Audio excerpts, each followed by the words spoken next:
experience more often.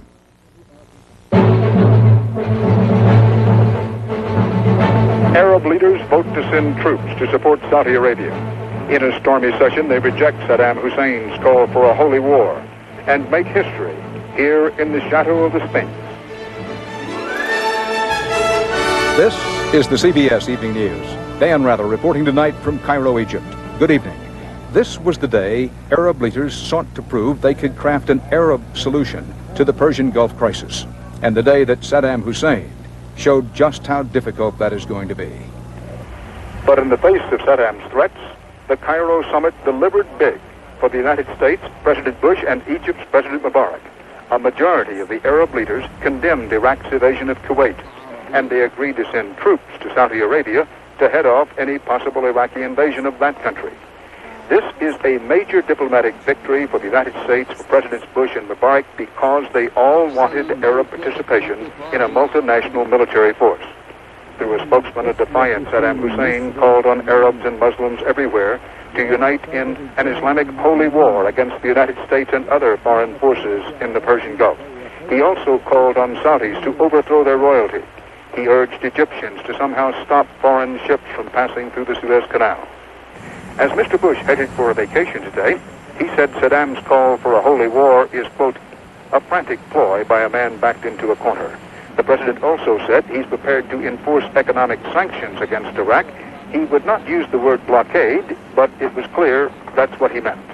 In Brussels today, Secretary of State Baker said he won commitments from some NATO nations to join, at least symbolically, in the multinational force in the Gulf. CBS News veteran diplomatic correspondent Bill McLaughlin has been following the events at the summit, and he has the latest. A majority of the Arab states tonight adopted an extraordinary resolution that, in effect, makes Iraq an outlaw. The vote's a big victory for moderate Arab forces, especially Egypt's President Hosni Mubarak. 12 out of the 20 Arab League countries attending approved the resolution presented to this emergency summit. It adds up to a sweeping indictment of the Iraqi regime. It condemns Iraq for its invasion of Kuwait. It condemns Iraq for concentrating forces on the Saudi border. The resolution sets up a pan-Arab force that would go to Saudi Arabia to help defend that country. The Arab umbrella for coming out of this crisis is considered to be the safe choice. CBS News has been told the force would be completely independent of the U.S. effort, but the resolution implicitly endorses the American presence. The document goes on to demand a total Iraqi withdrawal from Kuwait and the return to power of the ruling family. And in an unprecedented move, it proposes that Arab economic sanctions be imposed on Iraq.